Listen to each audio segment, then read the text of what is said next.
On va voir aujourd'hui cette nouvelle vie en Christ et l'alliance éternelle aussi avec Dieu, cette alliance avec Dieu qui a été scellée aussi par le baptême ce matin. Donc les baptêmes sont vraiment une célébration importante dans la vie d'une Église. Ils symbolisent non seulement la mort au péché, la résurrection à une nouvelle vie en Christ, mais aussi l'entrée dans une alliance éternelle avec Dieu. Et aujourd'hui, on va explorer ce que signifie cette nouvelle vie à travers 3 points clés. La mort au péché, la nouvelle naissance en Christ et l'alliance que Dieu a fait avec nous. Et je crois que c'est très important, ce rappel aussi, savoir, peut-être pour certains se disent « Ah, mais moi ça fait 20 ans, 30 ans, ou j'en sais rien, ou 10 ans que je me suis fait baptiser, donc c'est fait, c'est peut-être pas pour nous. » Non, je crois que c'est bon aussi de se souvenir ce pourquoi on a signé, c'est pas le bon terme, mais signé par notre vie, par notre corps, en acceptant Christ, et ces promesses aussi qui découlent aussi de cet engagement. Les promesses de l'alliance de Dieu avec nous peuvent être résumées dans la déclaration suivante « Je serai votre Dieu et vous serez mon peuple ».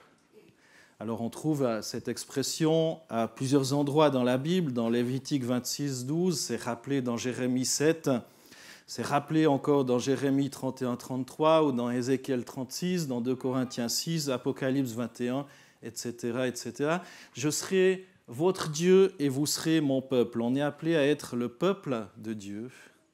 Et en tant que peuple de Dieu, ça nous engage, ça nous investit.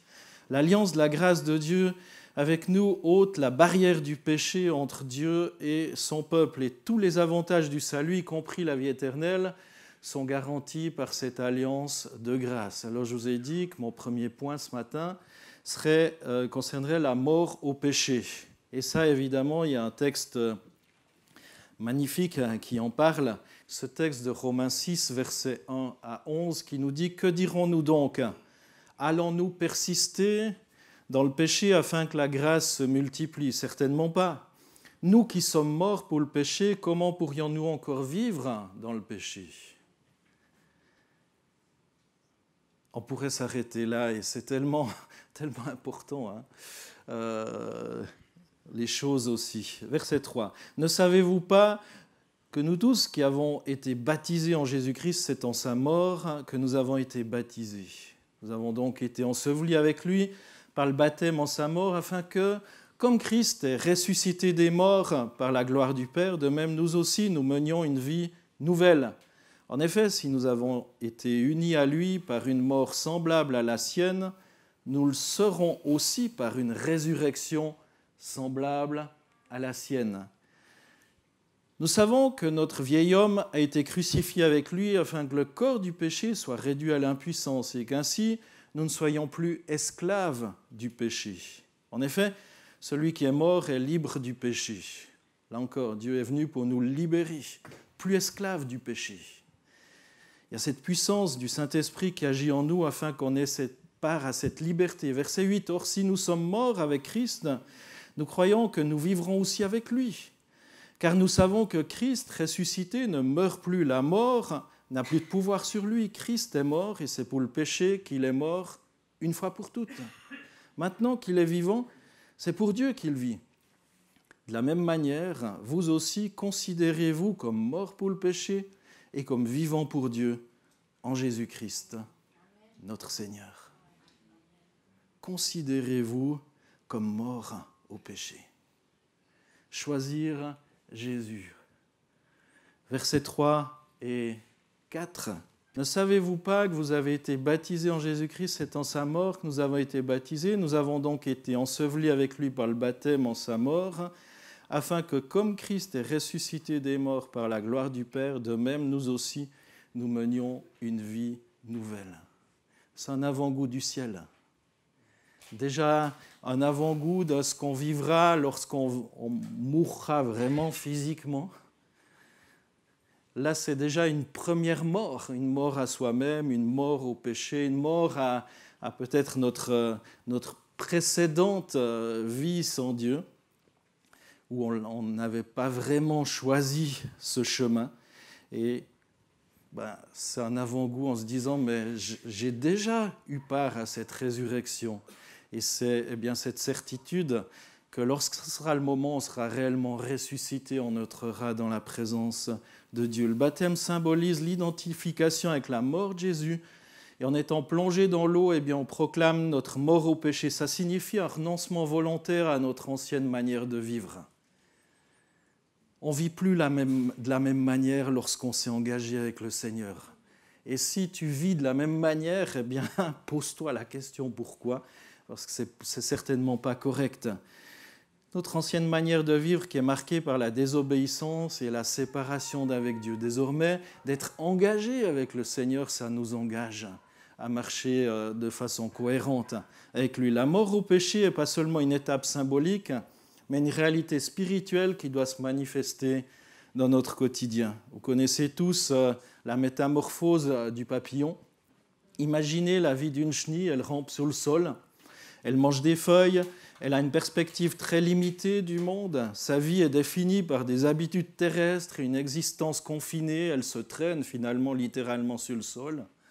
Quand on voit une chenille qui avance, c'est pas très rapide et ça fait pas très envie de se dire tiens, je vais ressembler à une chenille, non. Dans la poussière, enfin, c'est pas top, quoi. Cependant, il arrive un moment où la chenille doit entrer dans une chrysalide, un processus où elle subit une transformation radicale pour devenir un papillon. Et il y a comme le temps qui se fige, quelque chose qui s'arrête. La chenille représente aussi notre vie avant de connaître Christ.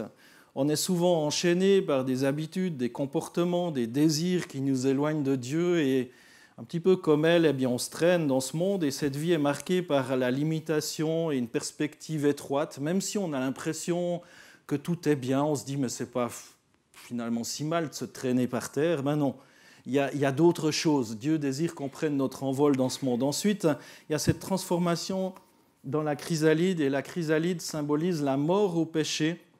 Et lorsqu'on décide de suivre Christ, on est appelé à entrer dans un processus de transformation. Et ça implique de renoncer à nos anciennes habitudes, de permettre aussi à Dieu de transformer notre cœur, notre esprit. Et c'est un temps de renoncement et de changement intérieur. Et ensuite, c'est la vie du papillon. Après la transformation, la chenille devient un papillon, une nouvelle créature, une nouvelle perspective, une nouvelle capacité de voler. Ça représente la nouvelle vie qu'on est appelé à recevoir, à avoir en Christ. On n'est plus confiné par des anciennes habitudes, par le péché, mais on a une nouvelle identité, une nouvelle perspective qui nous permet de vivre libre et pleinement déterminé. Ça demande de renoncer aux anciennes habitudes. Si la chenille désire rester chenille, finalement, elle ne va jamais voir le monde d'un petit peu plus haut. Elle va rester avec une perspective très limitée. Évidemment, on est appelé à permettre à Dieu de travailler en nous. Le processus de la chrysalide est naturel et dirigé par Dieu, même aussi pour nous. On est appelé à permettre à Dieu de travailler en nous, de transformer nos cœurs par l'action de son esprit. Tant qu'on ne veut pas, Dieu ne va pas nous forcer, Dieu ne va pas nous bloquer. Et finalement, vivre, à prendre notre envol et vivre en nouveauté de vie. Une fois transformé, on est appelé à vivre en nouveauté de vie, à embrasser notre nouvelle identité en Christ, à rechercher les choses d'en haut et à vivre pour la gloire du Père. Imaginez le papillon qui continue de se traîner par terre et de marcher avec ses petites pattes, enfin je sais pas comment s'il a vraiment des grosses pattes ou autre, mais de juste marcher puis il veut pas voler. Il reste chenille finalement, et ça serait dommage. Et pour vous tous qui êtes baptisés déjà, ou peut-être ce matin, vous avez pris cet engagement du baptême, ne vous traînez plus de la même manière qu'avant. Prenez votre envol aussi avec le Seigneur, par la puissance du Saint-Esprit aussi qui veut agir en vous. Et donc la mort au péché est comme cette transformation de la chenille en papillon, et c'est un processus de renoncement à notre ancienne vie, permettre à Dieu de nous transformer. Et comme des papillons, on est appelé à vivre une vie libre, remplie de la grâce, de la puissance de Dieu. À la place de se traîner par terre, dans la boue ou que sais-je, prendre son envol et se développer. Vivez pleinement ce processus de transformation et vivez pleinement en Christ. Alors j'ai dit mort au péché. Deuxième point que j'avais à cœur de traiter aussi ce matin et qui est évidemment éminemment en lien avec les baptêmes, c'est cette nouvelle naissance en Christ. Et là, pour illustrer aussi ce point, j'ai choisi Jean 3, versets 1 à 5. Texte aussi très connu, il y avait parmi les pharisiens un chef des Juifs nommé Nicodème.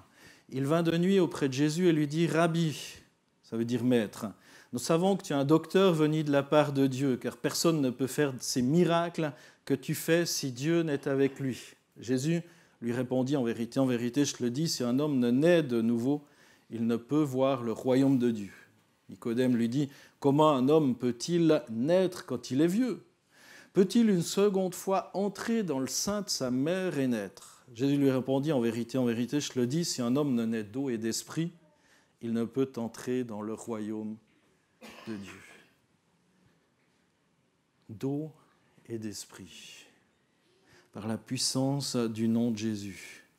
Imaginez un ordinateur qui commence à avoir des problèmes, un ordinateur qui devient lent, ses programmes ne fonctionnent plus, il devient lent, il est souvent infecté par des virus. Parfois, il ne suffit pas de fermer quelques applications et de redémarrer l'ordinateur. Il faut procéder à une réinitialisation complète pour qu'il revienne fonctionnel. Et la vie d'avant, l'ordinateur représente notre vie avant de connaître Christ. On est encombré par des virus. Encombré par des virus, le péché qui est tapis à notre porte. Parfois, il ne suffit pas de fermer quelques applications, de redémarrer l'ordinateur, il faut procéder à cette réinitialisation complète pour qu'il redevienne fonctionnel. Notre vie redevienne fonctionnelle aussi. Et ce reset complet, voilà, c'est plus simple, symbolise la nouvelle naissance. Et quand on accepte Christ, eh bien, on subit une transformation radicale. Nos péchés sont effacés, on est recréé à neuf. Et ce processus n'est pas simplement une amélioration, une mise à jour, mais vraiment une renaissance totale. Et ça nous conduit vers une nouvelle vie. Et après ce reset, l'ordinateur fonctionne à nouveau parfaitement. On a tout réinitialisé. J'y suis arrivé. Et l'ordinateur fonctionne à nouveau parfaitement. Il est débarrassé des virus. Il fonctionne comme il avait été conçu à l'origine. De même, la nouvelle naissance en Christ nous permet de vivre pleinement selon le dessein de Dieu. Libre de nos passés et capable de fonctionner selon sa volonté. Est-ce que vous savez que Dieu vous a créé parfait ? Dieu a voulu que vous soyez parfait. Mais petit à petit, il y a des choses qui vous ont rendu imparfaites. Comme votre ordinateur, tout à coup. Mais qu'est-ce qui devient lent ? Qu'est-ce qui devient lent ? Puis on se rend compte que plus ça va de l'avant, plus c'est lourd. Et là, il y a un projet, le projet de Dieu, qui dit, mais allez, on te reformate complètement. On te reformate, je te remets comme je t'avais conçu finalement. Comme je t'avais conçu. Et je t'offre un nouveau départ, mais selon la manière comme je t'avais créé finalement. Comme le constructeur t'avait créé. Et pour que ça se réalise, on doit reconnaître le besoin de changement. On doit reconnaître notre besoin de transformation, de purification de nos péchés. Vous savez, j'avais un ordinateur et je ne suis pas connu pour être le plus patient au monde, mais j'avais le temps d'aller me tirer un café en attendant que ça soit en marche. Mais c'est terrible, c'est terrible, quoi. Et des fois, nos vies, c'est un petit peu comme ça. Mais viens à Jésus, et tu verras, ça va démarrer beaucoup plus facilement. Et on a besoin d'accepter cette transformation. Accepter Christ signifie permettre à Dieu de nous transformer complètement et de nous donner un nouveau départ, une nouvelle vie. Et finalement, vivre dans cette nouvelle identité. Une fois transformé, vivre en accord avec notre nouvelle identité en Christ, se débarrasser des anciennes habitudes et des péchés, et pleinement fonctionnel selon la volonté de grâce. Un antivirus. un antivirus qui fonctionne. Pas se laisser contaminer à nouveau. Alors qu'on a eu ce reformatage complet, choisir un autre mot, c'est plus simple, ce reformatage complet du disque, eh bien, il ne faut pas se laisser contaminer à nouveau. Et pour ça, lisez la Bible. Lisez la Bible. Qui va vous dire, mais ça... Et avant de lire la Bible, ou pendant, ou même après, priez, demandez au Saint-Esprit eh bien, de rendre cette parole vivante. Et petit à petit, il y a des trucs que tu fais, mais tu n'as plus la paix. Ça s'appelle la conscience. Et la conscience, c'est Dieu qui l'a donnée. Et finalement, elle est aiguisée par la parole de Dieu et par l'action du Saint-Esprit. Même sans qu'on te dise ça tu dois faire, ça tu dois pas faire, ça tu fais pas. Ça s'appelle des lois du légalisme, et puis on va faire, on va pas faire, ou avoir peur qu'on nous remarque, ou que quelqu'un, tout à coup, celui qui a créé l'ordinateur, il vienne, puis il dit « T'as vu ce que t'as regardé là ?» Laissez votre conscience être aiguisée par la parole de Dieu et par le Saint-Esprit, et ne vous laissez plus contaminer par les virus. Il y a eu ce reformatage lors de la nouvelle naissance. Il y a eu le constructeur, le divin constructeur qui vous a dit « Mais tu peux repartir à zéro, avec Jésus désormais pour berger. » Et cette nouvelle naissance est à la fois spirituelle et intérieure. Elle marque le début d'une nouvelle relation avec Dieu fondée sur la foi en Christ. Et par le baptême, on témoigne notre nouvelle naissance, cette vie nouvelle, et on reçoit Christ. Donc j'ai dit mort au péché, une nouvelle naissance et finalement une alliance éternelle avec Dieu, une alliance avec Dieu. Et là, Hébreux 10, 15 à 17, nous parle aussi fortement. C'est là que le Saint-Esprit nous confirme de son côté, car il dit d'abord « Mais voici l'alliance, voici quelle alliance je vais conclure avec eux. Après ces jours-là, dit le Seigneur, je placerai mes lois sur leur cœur et je les graverai dans leurs pensées. » Puis il ajoute « Je ne tiendrai plus compte ni de leurs péchés ni de leurs fautes. » Finalement, à la place que ce soit le péché qui soit gravé dans ton cœur, sur ton disque dur, c'est la loi de Dieu. Ce que j'ai dit tout à l'heure par la conscience aussi. Dieu scelle une nouvelle alliance avec nous par Jésus-Christ. Et cette alliance est marquée par le pardon des péchés, la transformation intérieure par le Saint-Esprit. Et contrairement aux anciennes alliances, à l'ancienne alliance basée sur des lois extérieures, cette nouvelle alliance est écrite dans nos cœurs et nos esprits. Et le baptême est un signe visible de cette alliance. Et en se faisant baptiser, on accepte l'engagement de Dieu envers nous. Et on est engagé à vivre en obéissance à ses commandements. Imaginez que vous écriviez une note importante avec un stylo à encre effaçable ou qui s'efface au bout de quelques heures. Cette note peut facilement être effacée, modifiée. Maintenant, imaginez que vous écrivez cette note avec une encre indélébile qui ne peut pas être effacée. L'encre effaçable, c'est un petit peu... avant la Nouvelle Alliance, les lois de Dieu pouvaient être comme écrites avec une encre effaçable, facilement oubliée, ignorée par notre cœur humain. Et on s'entête dans un chemin jusqu'à ce qu'il y ait une position de non-retour. Lisez les juges. Ils avaient besoin d'avoir beaucoup de problèmes pour revenir à Dieu. Mais là, Dieu nous propose une encre indélébile. Avec la Nouvelle Alliance, Dieu grave ses lois dans notre cœur avec une encre indélébile. C'est gravé dans notre cœur. Elle devient une partie permanente de nous. C'est gravé, c'est là. Vos lois. Je graverai dans leurs pensées, c'est gravé. Je placerai mes lois sur leur cœur et je les graverai dans leurs pensées. Comme l'encre indélébile, les lois de Dieu écrites dans notre cœur et notre esprit sont permanentes et indiquent une transformation durable et profonde. Et cette encre indélébile symbolise notre engagement profond et permanent envers Dieu. Une alliance qu'on peut ni ne voulons effacer. Dieu, dans sa nouvelle alliance, place ses lois dans nos cœurs et les grave dans nos pensées et nous offre une direction claire et une transformation intérieure durable. Et l'image montre comment Dieu rend sa volonté accessible et permanente dans nos vies. C'est gravé dans ta conscience. Mais pour ça, tu dois nourrir cet homme nouveau ou cette femme nouvelle que Dieu a créée par cette nouvelle naissance. Si tu continues de nourrir l'ancien, finalement, celui ou celle que tu nourris va grandir dans ta vie. Vivons en nouveauté de vie. Alors je vais conclure avant qu'on passe à la Sainte Seine. Souvenez-vous de l'engagement que vous prenez en acceptant le baptême, ou que vous avez pris il y a peut-être très longtemps en acceptant le baptême.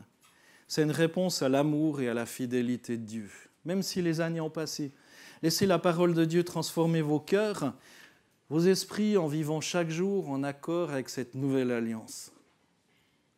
Ça peut paraître utopique, mais ça doit rester malgré tout notre souhait, notre vœu. Et c'est possible parce que c'est Dieu qui rend possible la chose. Le baptême est plus qu'un rite, et j'aime bien le dire, ce n'est pas un bizutage pour faire partie d'un club.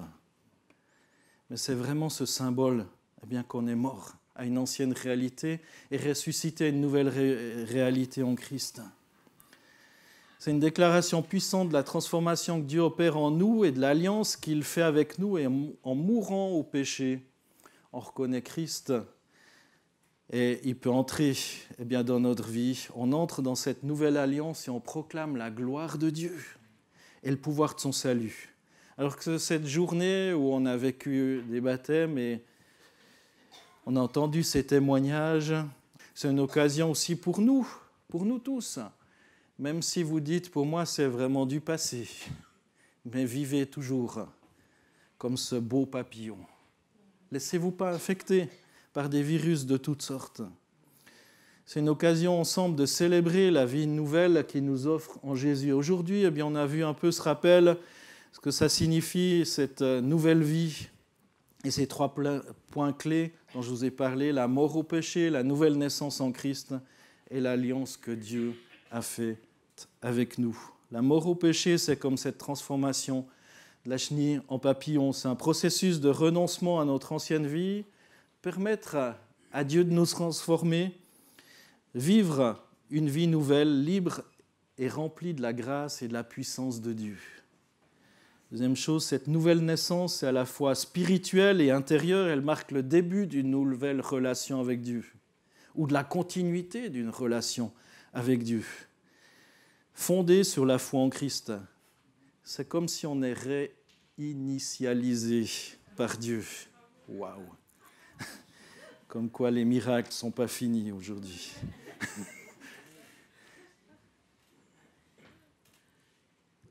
Un nouveau départ, mais pas se laisser infecter.